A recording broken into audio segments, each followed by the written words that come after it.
Have you ever wondered what King Henry VIII and his 6 wives really looked like?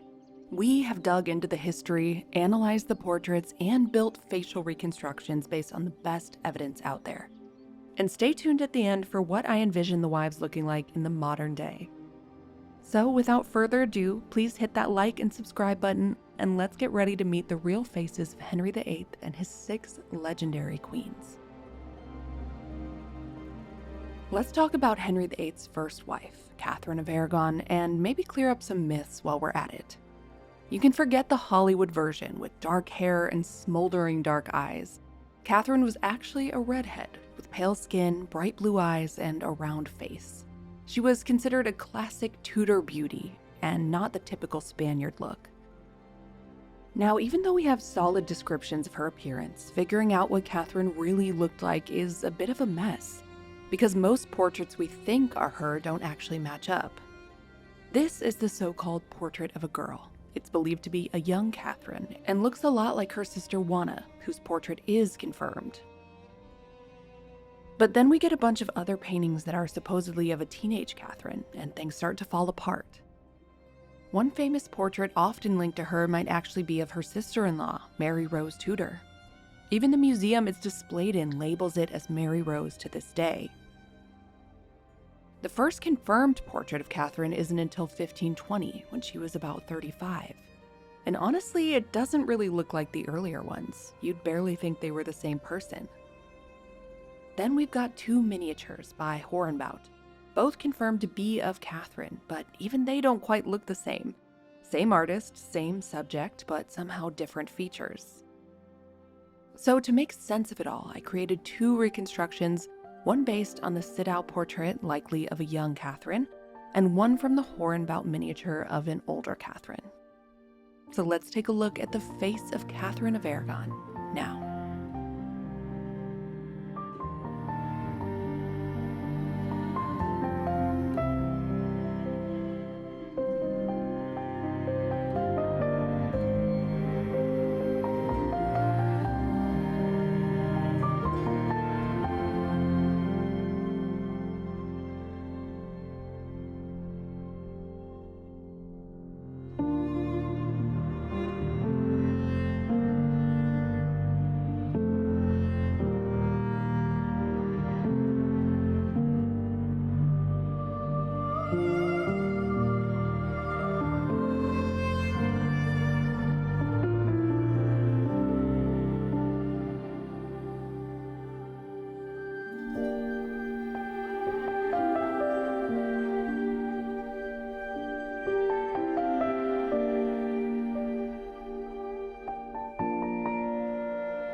Let's move on to Anne Boleyn.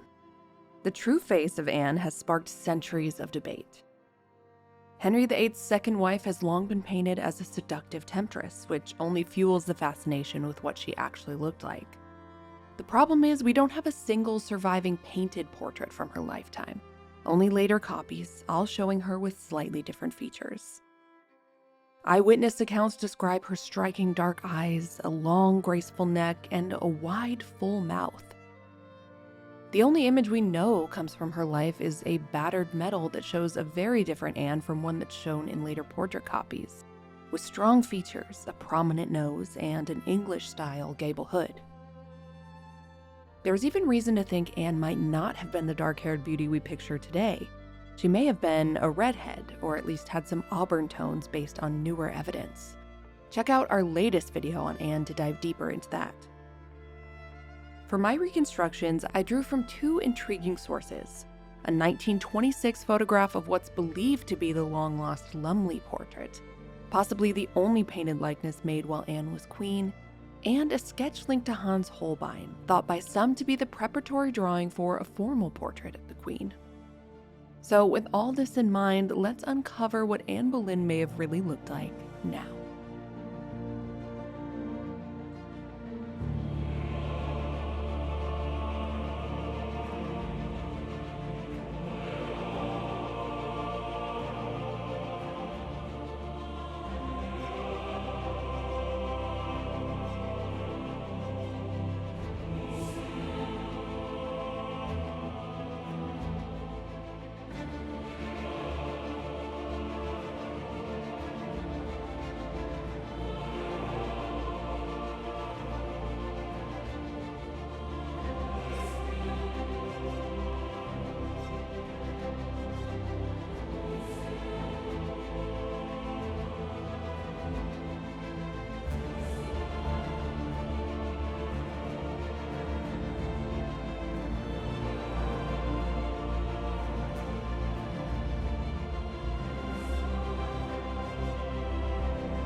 Let's move on to wife number 3.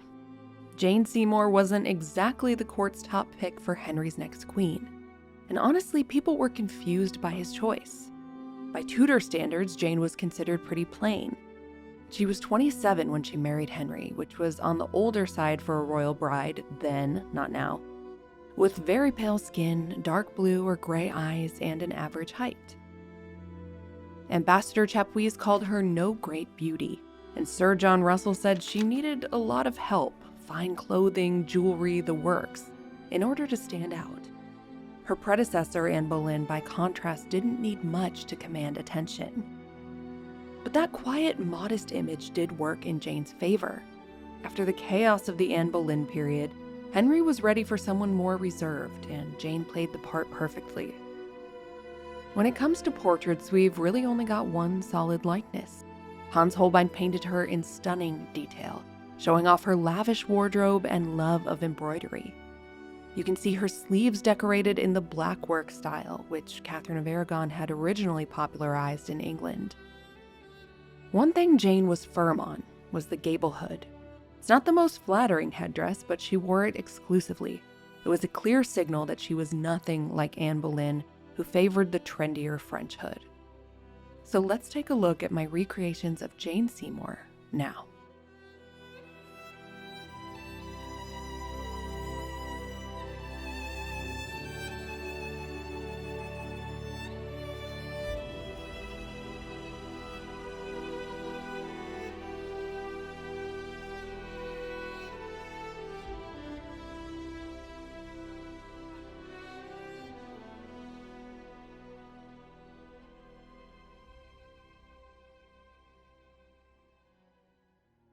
Now let's talk about Anne of Cleves, Henry VIII's fourth wife, and the one history unfairly remembers as too ugly for Henry.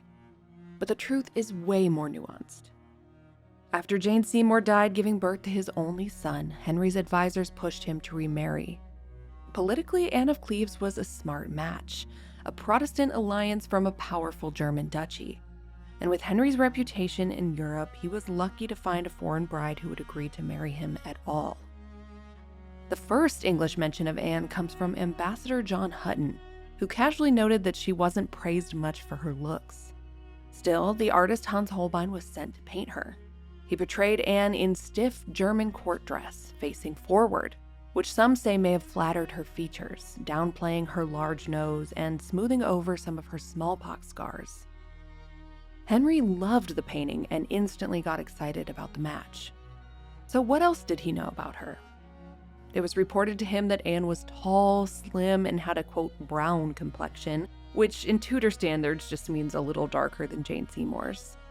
Her exact hair color isn't known, but it was likely blonde or light brown.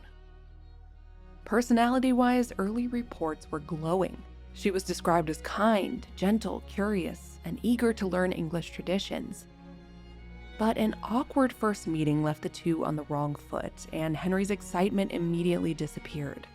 He complained that she wasn't as pretty as promised, that she smelled bad, and said simply, "I like her not." And the truth likely lies somewhere in the middle. Foreign accounts call her tall and dignified, with charm and intelligence. But she didn't fit the English beauty standards or Henry's delusional expectations. By then, the king was overweight, in poor health, and possibly impotent, looking for someone to make him feel young again, and that was never going to be Anne. Her German style was seen as frumpy, but once dressed in English fashion, it was said that she so set forth her beauty that every creature rejoiced to behold her. So, was she ugly? Not at all. She was probably perfectly average, just not the fantasy Henry had built up in his head. So let's see Anne of Cleves brought to life from two images, one by Bartel Bruyn, showing her in a 3/4 view, and the famous Hans Holbein image.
Katherine Howard was the fifth wife of Henry VIII, a young, unexpected choice for queen, which she ultimately paid the price for.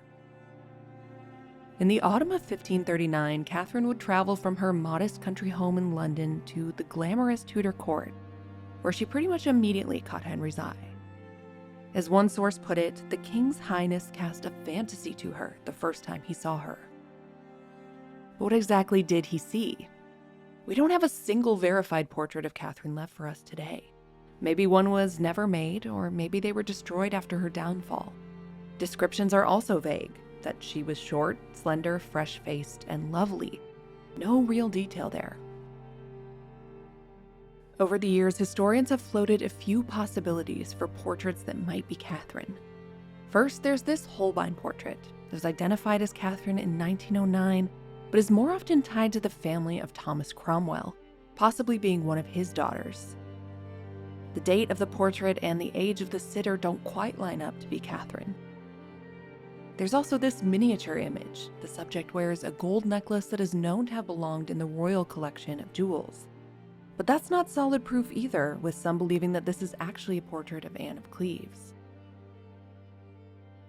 There's also this striking portrait that hangs in the Metropolitan Museum.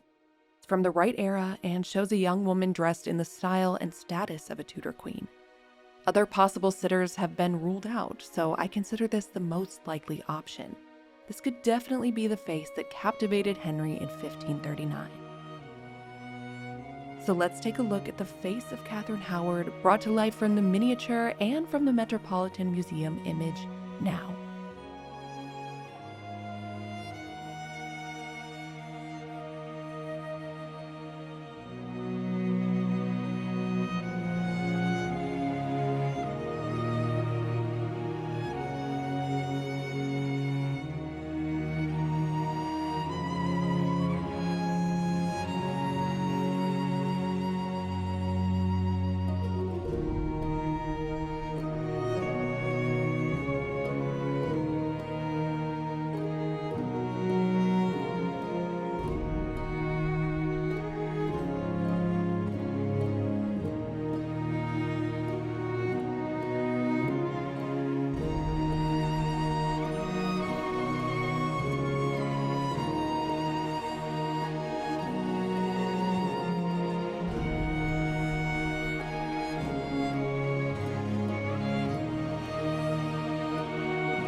Now let's move on to Henry's sixth wife, Catherine Parr, known as the one who survived Henry VIII. But somehow she was also the queen that everyone forgets. Only a handful of portraits of Catherine exist today, and nearly all of them were misidentified at some point. Honestly, it kind of fits her reputation as Henry's most overlooked queen. So how did historians actually figure out which ones are really her? Not by her face, but by her jewelry. Specifically, a crown-shaped jewel that she wore on her chest that matches records from her wardrobe. The two portraits we can confidently say are Catherine were painted from life, one around 1545 and another from 1547, both likely by the artist known as Master John. From these images, Catherine was beautiful. She had fair skin, dark blonde or reddish hair, and sharp gray eyes. Tall and slender, she always dressed to impress.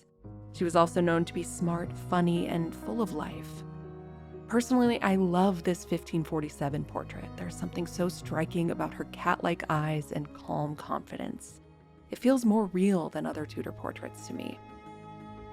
So that's the image I used for this recreation. Let's take a look at the real face of Catherine Parr now.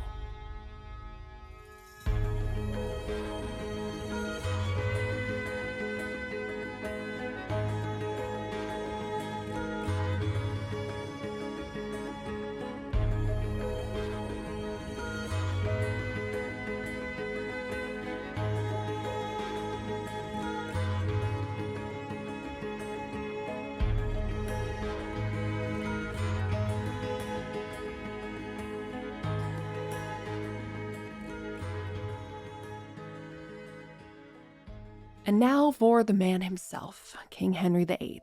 His reputation looms large in history, and so do his portraits. I've brought Henry to life in young and older versions so we can see how Europe saw him in his youth, as a tall, athletic, and handsome Renaissance prince. In his teens and 20s, Henry was described as having bright auburn hair, a gold-colored beard, piercing blue eyes, and calves that actually got compliments in diplomatic reports. One ambassador called him the most handsome sovereign in the world, and another said his face was so pretty that it could have belonged to a woman. In his youth, he was charming and energetic, obsessed with sports like hunting, jousting, and tennis. His court was full of music, dancing, and pageantry, and his fashion was always sumptuous. He wore imported silks, furs, and gold thread. One ambassador even said that he was the best-dressed sovereign in the world. It's around the 1530s that we get the most lifelike portraits of Henry, showing his small blue eyes, his long, slightly hooked nose, small mouth, and round face. This portrait by Joos van Cleves of Henry around the age of 40 is one of my favorites. Then we have this one, a portrait confirmed to be made directly by the hand of Hans Holbein in 1536. This Henry in his early 40s is our last glimpse of England's beloved Renaissance prince. Around the time this portrait was made, Henry suffered severe injuries in a jousting accident. The king was left unconscious for multiple hours, with many fearing that he wouldn't survive. When he awoke from his unconsciousness, he was a changed man. His leg wound ulcerated and would never fully heal. And by his 50s, he was almost 400 pounds and balding, carefully hiding his head under hats in every portrait. After this accident, we have no more life portraits of Henry, just copies of lost originals, churned out by the people of England as propaganda reminders of their once beloved king. So let's take a look at some recreations of Henry from his handsome youth to his later years now.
Now, just for fun, let's see how I've imagined all of the wives and Henry if they lived in the modern day.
Thank you so much for watching. Please consider liking and subscribing to help support our channel. We'll see you next time.